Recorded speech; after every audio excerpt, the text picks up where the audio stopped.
जय श्री कृष्ण। आप सभी को वैशाख मास के शुक्ल पक्ष की मोहिनी एकादशी की ढेरों शुभकामनाएं। प्रिय दर्शकों, आज के इस वीडियो में हम बात करेंगे कि मोहिनी एकादशी कब है। उससे बड़ी बात यह कि वैशाख मास की मोहिनी एकादशी की महिमा इतनी अधिक क्यों है। इस एकादशी पर कुछ प्रमुख दान हैं जो आपको अवश्य करने चाहिए। व्रत यदि आप कर रहे हैं तो भी और व्रत नहीं कर रहे हैं तो भी ये जो दान हैं, ये जो कर्म हैं, ये कर्म आपको 1000 गुना अधिक नहीं 1000 करोड़ गुना अधिक पुण्य की प्राप्ति करा सकते हैं। क्योंकि ये वैशाख मास के पुष्करणी दिनों में और उसमें भी अंतिम पचभीषक में आने वाली एकादशी है। इसकी महिमा पुराणों में वर्णित है। संपूर्ण जानकारी आपको पुराणों के अनुसार ही प्रदान की जाएगी। व्रत कैसे करना है, क्या नियम है, क्या भोग लगाना है, क्या गलती नहीं करनी है इन विशेष दिनों में। इन विशेष दिनों में कुछ गलतियां यदि हो जाएं तो वो आपके लिए सर्व विनाशकारी भी हो सकती हैं। तो क्या गलतियां नहीं करनी है, किस प्रकार से व्रत के नियमों का पालन करते हुए आपको ये एकादशी का व्रत करना है और कैसे आप कई 1000 करोड़ गुना पुण्य प्राप्त कर सकते हैं, ये संपूर्ण जानकारी इस एकादशी से संबंधित आपको प्रदान की जाएगी। आप देख रहे हैं देवभूमि ज्योतिष संस्थान का प्रतिष्ठित यूट्यूब चैनल देवभूमि धार्मिक। हम यहाँ पर जो भी जानकारी देते हैं वो ज्योतिष शास्त्र पर आधारित होती है, पुराणों पर आधारित होती है, पंचांग पर आधारित होती है। पंचांग के मुहूर्त के अनुसार हम आपको बताते हैं कि किस दिन कौन सी तिथि कब से कब तक है, कैसे कब व्रत करना है, इसकी नियम क्या है, विधि क्या है और कथा क्या है, इसकी जानकारी पुराणों में लिखी होती है। तो पुराणों से हम आपको बताते हैं कि कौन सा व्रत किस विधि से करना है, इसकी क्या कथा है। तो संपूर्ण शास्त्रीय जानकारी यदि आप प्राप्त करते रहना चाहते हैं तो चैनल को सब्सक्राइब अवश्य कर लीजिएगा। और जब आप सब्सक्राइब करेंगे वहां पर एक बेल का निशान बना हुआ आएगा, उस बेल के निशान को अवश्य दबाइएगा। घंटे का निशान आएगा, एक घंटी जो बनी होती है उसको दबाइएगा। उसके बाद ही आपको हमारे वीडियोस मिलने आरंभ होंगे, अन्यथा आपसे जानकारी छूटती चली जाएगी, वीडियोस छूटते चले जाएंगे। तो सही जानकारी प्राप्त करने के लिए सब्सक्राइब करें और बेल आइकन को अवश्य ही दबाएं। जानकारी आरंभ करते हैं। आपसे निवेदन है कि कृपया वीडियो यदि थोड़ा सा भी अच्छा लगे, उपयोगी लगे तो उसे एक बार लाइक अवश्य कर दीजिएगा, क्योंकि आपका एक लाइक हमारे लिए बहुत महत्वपूर्ण होता है। हम बहुत सारे पुराणों को पढ़ने के बाद जानकारी एकत्र करके आपके लिए वीडियो बनाते हैं। जब आप एक लाइक करते हैं तो हमारा जो वो प्रयास है वह सफल जान पड़ता है। तो कृपया वीडियो को लाइक अवश्य कीजिएगा और अपने व्रत की सफलता के लिए कमेंट बॉक्स में अवश्य लिखिएगा जय श्री हरि या ओम नमः भगवते वासुदेवाय। इसके अतिरिक्त आप लिख सकते हैं ओम नारायणाय नमः।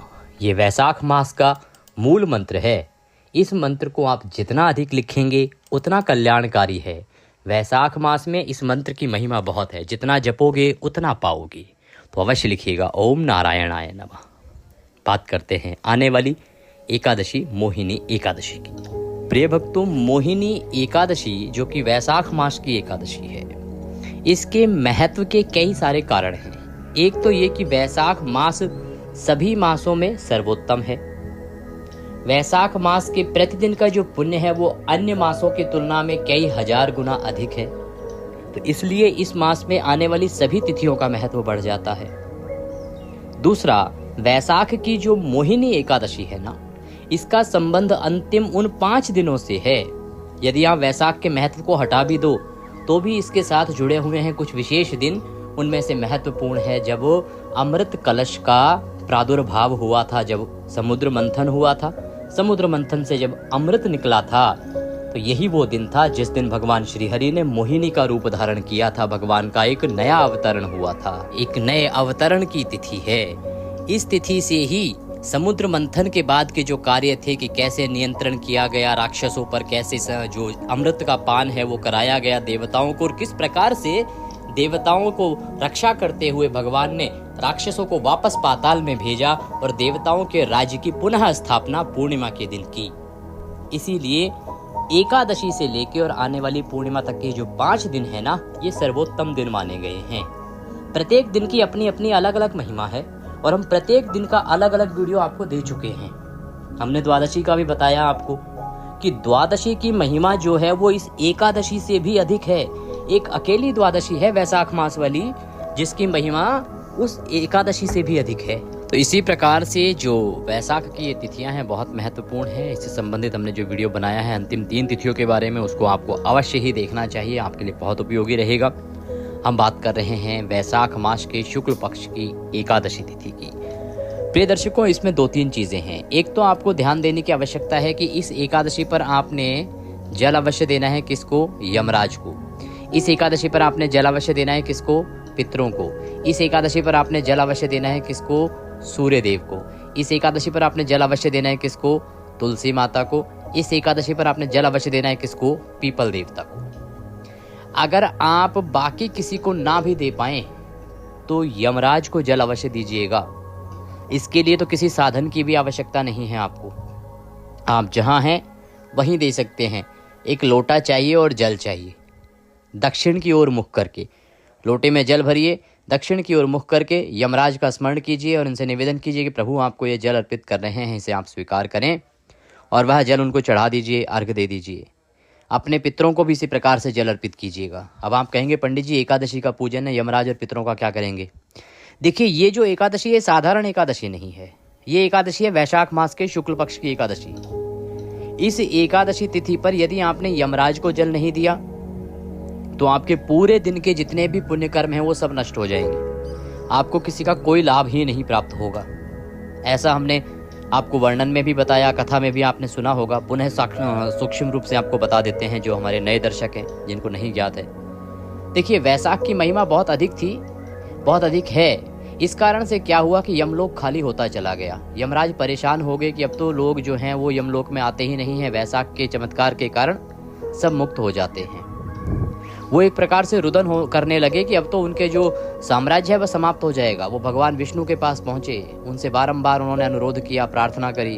भगवान ने बहुत समझाया, नहीं माने। अंत में भगवान ने कहा कि ठीक है, मैं आपको ये वरदान देता हूँ कि जो वैशाख एकादशी के दिन आपको एक लोटा जल अर्पित नहीं करेगा, उसको उस दिन किए जा रहे सभी पुण्यों का जो फल है वो क्षीण हो जाएगा। उसके उस दिन के सभी पुण्यों का फल प्राप्त ही नहीं होगा।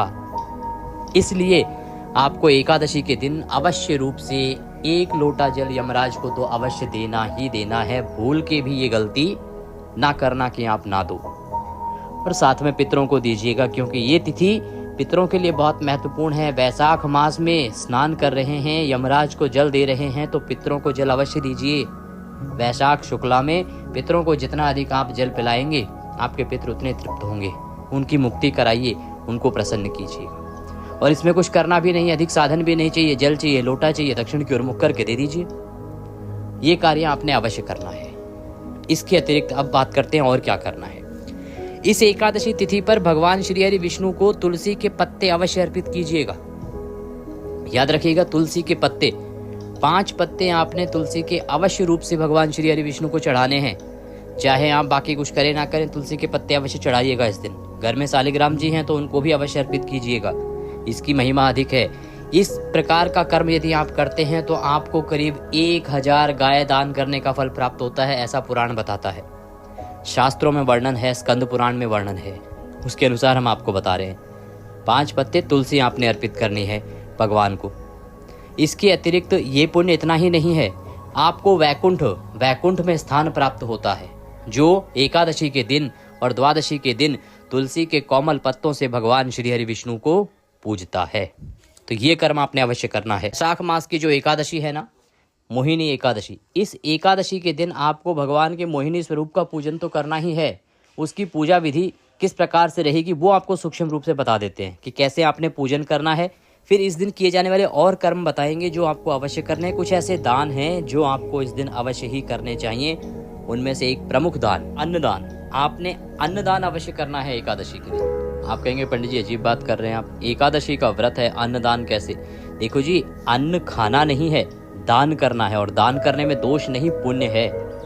आपको अन्नदान अवश्य करना है मोहिनी एकादशी पर। चाहे जितना भी हो सके, जितनी आपकी सामर्थ्य होना, अन्न का दान कीजिएगा। इसके अतिरिक्त अन्नदान के अलावा जो पूजा विधि रहेगी, उस पूजा विधि की चर्चा अब हम कर लेते हैं कि कैसे आपको पूजा करनी है और क्या उसकी विधि रहेगी, उसमें क्या क्या अलग चीजें हैं जो ऐड होंगी। क्योंकि पिछली बार की जो एकादशी थी, अभी की जो एकादशी है, उसमें भिन्नता है, उसमें कुछ चीजों में अंतर है, उसको आपको ध्यान से समझने की आवश्यकता है। तो इस एकादशी पर सबसे पहले तो स्नान की महिमा बहुत है साहब। ये जो एकादशी है, इस पर आपको अमृत स्नान करना है। अमृत स्नान कब होगा, कैसे होगा? इस एकादशी पर आपको ब्रह्म मुहूर्त में स्नान करना चाहिए। ब्रह्म मुहूर्त में स्नान का फल बताया गया है, विधान बताया गया है। तो आप ब्रह्म मुहूर्त में स्नान कीजिएगा इस एकादशी पर। स्नान जो है वो न केवल ब्रह्म मुहूर्त में, वरन ये भी कहा गया है कि आपको पवित्र नदी में स्नान करना चाहिए। पवित्र नदी गंगा जी जाइए, जमुना जी जाइए, गोदावरी जाइए, त्रिवेणी जाइए, वहाँ स्नान कीजिए। सबके लिए संभव तो नहीं है कि त्रिवेणी जाएं या बार बार आप गंगा जी जाके स्नान करें, तो फिर क्या किया जाए। अब आपको बताते हैं 2 उपाय। जो लोग ब्रह्म मुहूर्त में स्नान ना कर पाए, वो सूर्य उदय से पहले अवश्य स्नान कर लेना। एक तो ये उपाय, उठना जल्दी है। दूसरा उपाय ये, आप अगर बाहर स्नान के लिए नहीं जा पा रहे हैं, घर में स्नान कीजिए। स्नान करते समय जो बाल्टी भरेंगे पानी की, उसको अच्छे से साफ कीजिए। उसमें पहले थोड़ा सा गंगा जल भरिए, या त्रिवेणी का जल है तो वो भरिए। त्रिवेणी का जल है तो उसका मंत्र हमने आपको बताया है, एक वीडियो बनाया था हमने कि कैसे त्रिवेणी का जल इस एकादशी पर आपके कर्मों को चमका सकता है, क्या प्रयोग करना है आपको। उस वीडियो में वो मंत्र देख लीजिएगा कि त्रिवेणी का जल कैसे भरना है। त्रिवेणी का जल भरिएगा, और गंगा जी का जल है तो गंगा जी का जल भरिएगा, फिर शुद्ध जल भरिएगा। भरने के बाद उत्तर दिशा की ओर मुख करके स्नान कीजिएगा। जब पानी डालेंगे तो आपको कम से कम 11 बार बोलना है, हर हर गंगे, हर हर गंगे, हर हर गंगे, और स्नान कीजिएगा। ये स्नान ब्रह्म मुहूर्त में करते हैं सर्वोत्तम है, अन्यथा सूर्योदय से पहले अवश्य करना है। ये तो हो गई स्नान की विधि। अब आएंगे हम पूजन पर कि पूजन कैसे करना है। प्रिय भक्तों, एकादशी के पूजन के लिए आपने कुछ सामग्री एकत्र करनी है। जल आदि आपने चढ़ा देना है। उसके बाद सारी सामग्री एकत्र कीजिएगा। क्या सामग्री होगी वो आप एक बार नोट कर लीजिए।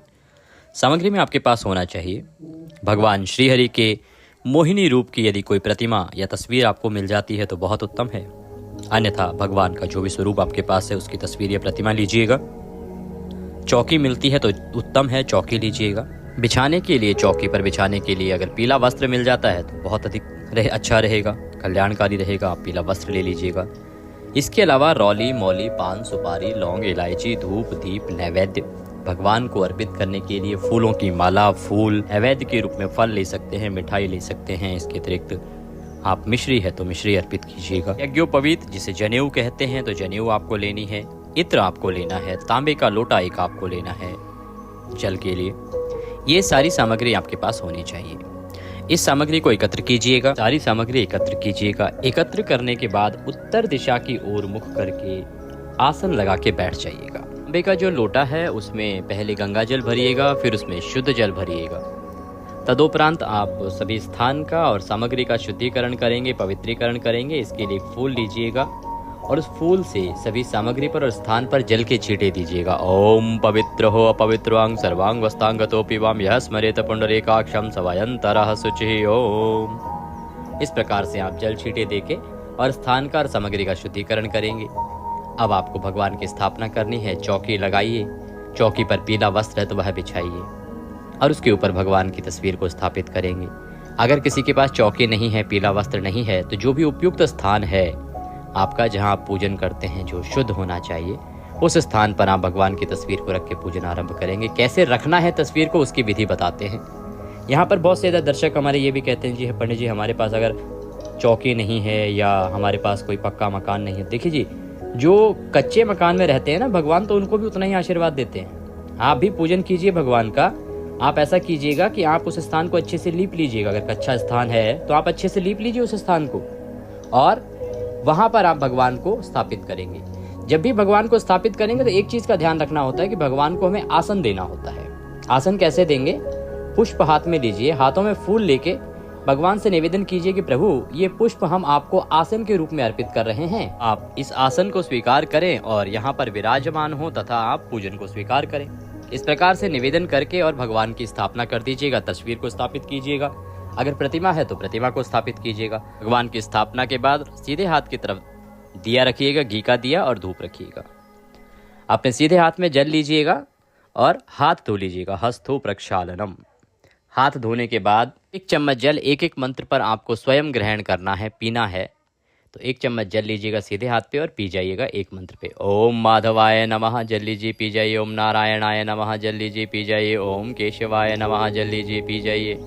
ओम ऋषिकेशाय नमो नमः। हस्तो प्रक्षालनम, हाथ धो लीजिए, चल लीजिए, हाथ धो लीजिए। हाथ धोने के बाद अपने आप को तिलक कीजिए, मौली बांधिए। अगर पारिवारिक जन भी बैठकर साथ में पूजन कर रहे हैं तो उन्हें भी तिलक कीजिए, मौली बांधिए। और उसके बाद अब व्रत करने का संकल्प करेंगे। दीपक को प्रज्वलित कीजिए, धूप को जला दीजिए और अपने सीधे हाथ में 1 रुपए का सिक्का दक्षिणा के रूप में कम से कम रखिए, अधिक जो भी रखना चाहें वह रख सकते हैं। 1 चम्मच जल लीजिए हाथ में और 3 बार बोलिए ओम श्री विष्णु, ओम श्री विष्णु, ओम श्री विष्णु। अपना नाम, अपना गोत्र, जिस स्थान पर बैठकर पूजन कर रहे हैं वहां का मकान नंबर, क्षेत्र का नाम, शहर का नाम, वैशाख मासे शुक्ल पक्षे मोहिनी एकादश्यायाम पुण्यतिथियो, आयु आरोग्यता प्राप्त्यार्थाय, सुख संपत्ति प्राप्त्यार्थाय, मोक्ष कर्म प्राप्त्यार्थाय, एकादशी व्रत निमित्तार्थाय भगवान श्री हरि व्रत पूजनम संकल्पम संकरिष्ये। बोले सौ श्री विष्णु शरणौ शरणम प्रपद्ये। और वह संकल्प भगवान के चरणों में आप अर्पित कर दीजिए। संकल्प आपने अवश्य करना चाहिए व्रत को करने का। संकल्प करने के बाद भगवान का पूजन आरंभ करेंगे। भगवान के सामने एक पात्र रख दीजिए जिसमें कि आप पूजा की सामग्री अर्पित करेंगे। एक एक मंत्र पर आप पूजा की सामग्री जैसे जैसे बोला जाए वैसे अर्पित कीजिएगा। पहले भगवान को पद्य, अर्घ, आचमनी अर्पित किया जाता है। तो सबसे पहले भगवान को पद्य अर्पित करेंगे। 1 चम्मच से जल लेके भगवान को अर्पित करेंगे जैसे ही हम मंत्र पढ़ते हैं। ओम भूर्भुवः श्री मोहिनी एकादश्यायाम पुण्यतिथियो भगवान श्री हरि विष्णु पूजन निमित्तार्थाय पद्यम समर्पयामि। पद्य के रूप में 1 चम्मच जल लीजिए और अर्पित कीजिए। पद के बाद भगवान को अर्घ्य अर्पित करेंगे। ओम भूर्भुवः श्री वासुदेवाय नमः अर्घ्यम समर्पयामि। अर्घ्य के रूप में 1 चम्मच जल अर्पित कीजिए। जिनके पास प्रतिमा है वो शंख से भगवान को अर्घ्य अर्पित कर सकते हैं। ओम भूर्भुवः श्री केशवाय नमः आचमनीम समर्पयामि। जलाचमनी अर्पित कीजिए। आचमनी के बाद भगवान को स्नान कराया जाएगा। स्नान के लिए जल अर्पित कीजिएगा। ओम भूर्भुवः श्री नारायणाय नमः स्नानम जलम समर्पयामि। जल अर्पित कीजिए स्नान के लिए। स्नान कराने के बाद पंचामृत से स्नान कराया जाएगा। तो पंचामृत बनाइए, कच्चा दूध, दही, घी, शहद के स्थान पर गंगा जल प्रयोग कीजिएगा और शक्कर, इन 5 चीज़ों को मिलाइएगा। शहद का जो ना वर्जित बताया गया है एकादशी पर, इसीलिए उसके स्थान पर गंगा जल प्रयोग करना है। पंचामृत से स्नान कराएंगे तो फूल पर पंचामृत को लगा लीजिए। एक फूल पर पंचामृत को लगा लीजिए और वह भगवान को अर्पित कीजिएगा। ओम भूर्भुवः श्री नारायणाय नमः पंचामृतम समर्पयामि। पंचामृत अर्पित करने के बाद अब भगवान को आप शुद्ध जल से स्नान कराएंगे, शुद्ध्योतक स्नान कराएंगे। ओम भूर्भुवः श्री नारायणाय नमः शुद्ध्योतक स्नानम शुद्ध जलम समर्पयामि। शुद्ध जल अर्पित कीजिए। भगवान को वस्त्र अर्पित करेंगे। वस्त्र के रूप में मौली का एक टुकड़ा तोड़िए और वह अर्पित कीजिए। ओम भूर्भुवः श्री केशवाय नमः वस्त्रम समर्पयामि। वस्त्रम उपवस्त्रम यज्ञोपवीतम। यज्ञोपवीत जनेऊ लीजिए। जनेऊ पर पहले तिलक कर लीजिएगा और वह जनेऊ भगवान को अर्पित कीजिएगा। ओम भूर्भुवः श्री नारायणाय नमः यज्ञोपवीतम समर्पयामि। यज्ञोपवीत अर्पित करने के बाद भगवान को तिलक लगाएंगे। ओम भूर्भुवः श्री वासुदेवाय नमः तिलकम समर्पयामि। तिलक लगा के भगवान को इत्र अर्पित करेंगे। ओम भूर्भुवः श्री वासुदेवाय नमः इत्रम समर्पयामि। इत्र कैसे अर्पित करना है? फूल पर इत्र लगा लीजिएगा या रुई पर लगाइएगा और इत्र भगवान को चढ़ा दीजिएगा। भगवान को पुष्प अर्पित करेंगे। फूलों की माला है तो माला पहनाइएगा। ओम भूर्भुवः श्री नारायणाय नमः पुष्पम समर्पयामि। माल्यार्पणम कुरु। माला पहनाइए, पुष्प अर्पित कीजिए। अब धूप और दीप दिखाएंगे भगवान को। ओम भूर्भुवः श्री माधवाय नमः धूपम अर्पयामि। ओम भूर्भुवः श्री केशवाय नमः दीपम दर्शयामि। धूप दीप दिखाने के बाद नैवेद्य अर्पित करेंगे। नैवेद्य के रूप में जो भी आपके पास है, मिठाई है तो मिठाई लीजिए, फल है तो फल लीजिए, अन्यथा मिश्री लीजिएगा और भगवान को अर्पित कीजिएगा। ओम भूर्भुवः श्री विष्णवे नमः नैवेद्यम समर्पयामि। नैवेद्य के बाद जलाचमनी आवश्यक होती है। आप भगवान को जलाचमनी कराएंगे। ओम भूर्भुवः श्री विष्णवे नमः भोजनान्ते जलाचमनीम समर्पयामि। जलाचमनीम करो। 1 चम्मच जल लीजिए, भगवान को अर्पित कर दीजिए। ताम्बूलम पूंगी फलम। ताम्बूल क्या होता है? पान का पत्ता लीजिएगा। पान के पत्ते पे 2 लौंग, 1 इलायची और 1 सुपारी रखिएगा और उसको भगवान को अर्पित कर दीजिएगा। ओम भूर्भुवः श्री नारायणाय नमः ताम्बूलम समर्पयामि। ताम्बूलम पूंगी फलम शुभ दक्षिणायाम शुभ दो वरदो भवः। अब भगवान को दक्षिणा अर्पित कीजिए। जो भी दक्षिणा अर्पित करना चाहते हैं भगवान को वह दक्षिणा चढ़ाइए। ओम भूर्भुवः श्री विष्णवे नमः शुभ दक्षिणायाम समर्पयामि। हाथ जोड़ के भगवान से निवेदन कीजिए कि प्रभु आज हम एकादशी का यह व्रत कर रहे हैं, पूजन कर रहे हैं, इसको स्वीकार करें और दया का आशीर्वाद प्रदान करें।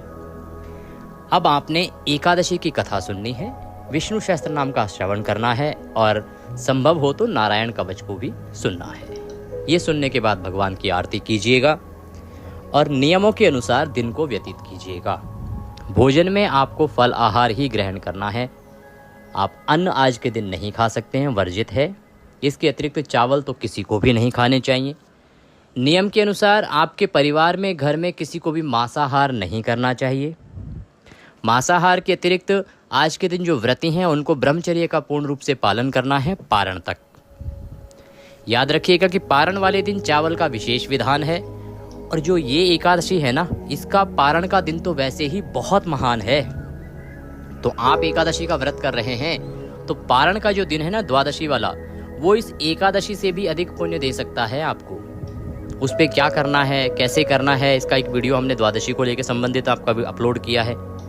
अब हम आपको एक जानकारी और देने वाले हैं जो आपके पारण के वीडियो में देंगे कि पारण के साथ साथ वो कौन कौन से कर्म हैं जो आप द्वादशी को यदि करते हैं तो इस एकादशी का जो फल है वो कई हजार करोड़ गुना अधिक हो जाएगा साहब, बहुत अधिक बढ़ जाएगा वो पुण्य। इसलिए आप हमारा पारण विशेष वीडियो इसलिए नहीं कि पारण कैसे करना है, कब करना है, इसलिए देखिएगा कि वो कौन कौन से काम हैं जो आपको पारण के साथ इस दिन अवश्य करने चाहिए। इससे क्या होगा कि एकादशी व्रत का फल आपको मिलेगा, साथ ही जो द्वादशी के दिन के जो दान और व्रत का जो फल है ना, वो भी आपको प्राप्त होगा। उसका क्या तरीका है जो पुराणों में बताया गया है, पुराणों में क्या वर्णन है, शास्त्रों में क्या वर्णन है, उसकी जानकारी हम आपको उस पारण के वीडियो में देंगे, तो वो आप अवश्य देख लीजिएगा। अब बात करते हैं कि एकादशी के दिन आपने और क्या करना है।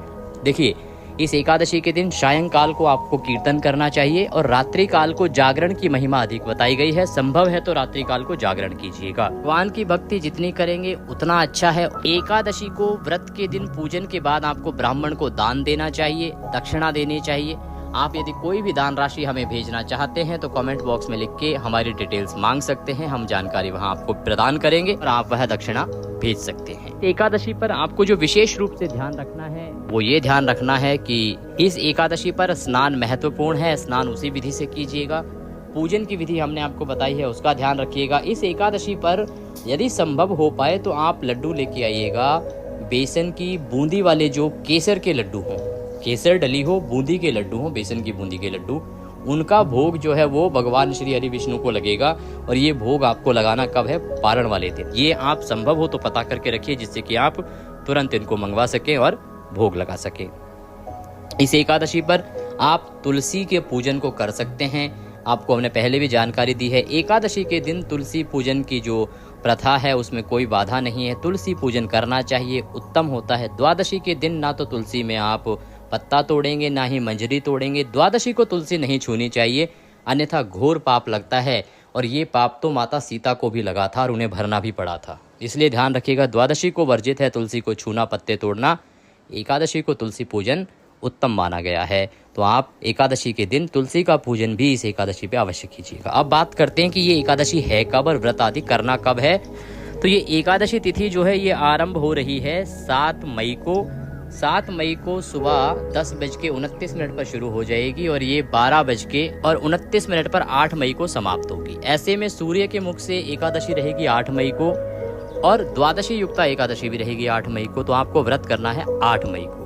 और जो पारण होगा इस एकादशी तिथि का वो होगा 9 मई को। पारण के लिए कुछ नियम होते हैं, उन नियमों का आपको अवश्य पालन करना चाहिए, ध्यान रखना चाहिए। पारण का प्रमुख नियम वो ये कहता है कि पारण जो है वो द्वादशी तिथि में हो तो उत्तम होता है। इसके अतिरिक्त पारण द्वादशी तिथि के पहले 5.5 घंटे में नहीं किया जाना चाहिए क्योंकि वो हरिवासर का समय होता है। और तीसरा पारण जो है सूर्योदय के बाद ही किया जाता है।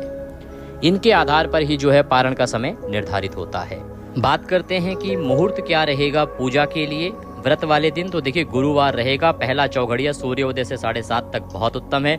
दूसरा और तीसरा चौघड़िया जो है रोग और उद्वेग का है, उसको छोड़ दीजिएगा। फिर आप 10:30 बजे के बाद पूजन कीजिएगा। जो पूजन है आपके लिए उत्तम रहेगा। जानकारी एकादशी के बारे में कि एकादशी का पूजन कैसे करना है, क्या कर्म करने हैं, कैसे करने हैं, जानकारी थोड़ी भी अच्छी लगी हो तो कृपया लाइक अवश्य कीजिएगा। कमेंट बॉक्स में अवश्य लिखिएगा ओम नारायणाय नमः या जय श्री हरि। चैनल पर नए हैं तो सब्सक्राइब अवश्य करते जाइएगा। हरे कृष्ण।